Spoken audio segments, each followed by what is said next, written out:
Student 10th class बच्चे ध्यान देंगे बेटा, उनके लिए हम रसायन विज्ञान के कुछ महत्वपूर्ण क्वेश्चन लेकर के आए हुए हैं बेटा। आप इसे जरूर याद कर लेना क्योंकि परीक्षा की दृष्टि से अत्यंत महत्वपूर्ण क्वेश्चन दिया गया है। पहला क्वेश्चन दिया गया है बेटा कि ऑक्सीकरण एवं अपचयन की परिभाषा उदाहरण द्वारा दीजिए। दूसरा क्वेश्चन है बेटा मिसल क्या होता है या किसे कहते हैं। फिर तीसरा क्वेश्चन दिया गया कि सावनीकरण किसे कहते हैं और इसका सूत्र आपको बताना है। फिर अगला क्वेश्चन है आपका कि आयनिक यौगिक किसे कहते हैं, इसकी विशेषता बताइए। हाइड्रोजनीकरण, बहुलकीकरण एवं स्थिरीकरण की परिभाषा आपको उदाहरण द्वारा देनी है। फिर अगला क्वेश्चन है एस्टिक अम्ल बनाने की विधि एवं इनके 2 भौतिक गुण और 2 रासायनिक गुण आपको लिखना है। फिर 9वां क्वेश्चन दिया गया कि एथिल अल्कोहल बनाने की विधि एवं रासायनिक गुण बताइए। सजातीय श्रेणी एवं सक्रियता की श्रेणी किसे कहते हैं, इनकी विशेषता बताइए।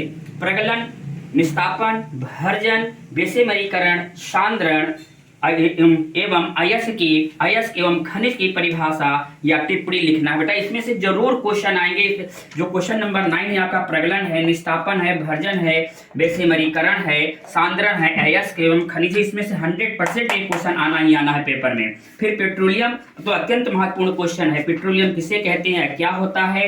मिश्र धातु किसे कहते हैं बेटा। मिश्र धातु में आता है कि गन काटन बना, मतलब इसमें आता है कि जैसे कि आपको दिया गया है पीतल बनाने के लिए, सोना बनाने के लिए या मेटल बनाने के लिए किस किस धातु का उपयोग किया जाता है। अत्यंत महत्वपूर्ण क्वेश्चन है। फिर क्वेश्चन नंबर जो 11 है धावन सोडा है, ब्लीचिंग पाउडर है, बेकिंग सोडा है, प्लास्टर ऑफ पेरिस है, जिप्सम है, इनकी बनाने की विधि, इनके रासायनिक गुण याद करना है और इनके केमिकल नेम याद कर लेने हैं। उसके बाद क्वेश्चन आता है आपका मेंडलीव की आवर्त सारणी से क्वेश्चन आता है कि पहला क्वेश्चन है बेटा दीर्घाकार आवर्त सारणी किसे कहते हैं, इनकी विशेषता बताइए। दीर्घाकार आवर्त सारणी किसे कहते हैं, इनकी विशेषता बताइए। प्रारूपी तत्व किसे कहते हैं, उनकी विशेषता आपको बतानी है। विकर्णीय संबंध किन किन तत्वों में होता है।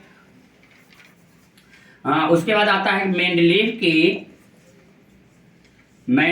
की आधुनिक आवर्त सारणी क्या है। मेंडलीव की आधुनिक आवर्त सारणी क्या है या मेंडलीव की आवर्त सारणी क्या है। देखिए बेटा मेंडलीव की जो आधुनिक आवर्त सारणी है, इन्होंने क्या कहा था, इसमें तत्वों की भौतिक एवं रासायनिक गुण उनके परमाणु क्रमांकों के आवर्ती फलन होते हैं। लेकिन जो मेंडलीव की आवर्त सारणी है उसमें लिखा गया तत्वों के भौतिक एवं रासायनिक गुण उनके परमाणु भारों के आवर्ती फलन होते हैं। एक में बेटा परमाणु क्रमांक है, जो आधुनिक आवर्त सारणी उसमें परमाणु क्रमांक है, जो मेंडलीव की आवर्त सारणी है उसमें परमाणु भार है। फिर आता है क्वेश्चन की प्रारूपी तत्व किसे कहते हैं, दीर्घाकार आवर्त सारणी की विशेषता बताइए। मेंडलीव की आधुनिक आवर्त सारणी की विशेषता बताइए। मेंडलीव की आवर्त सारणी के आवर्तों एवं वर्गों की विशेषता आपको बतानी है।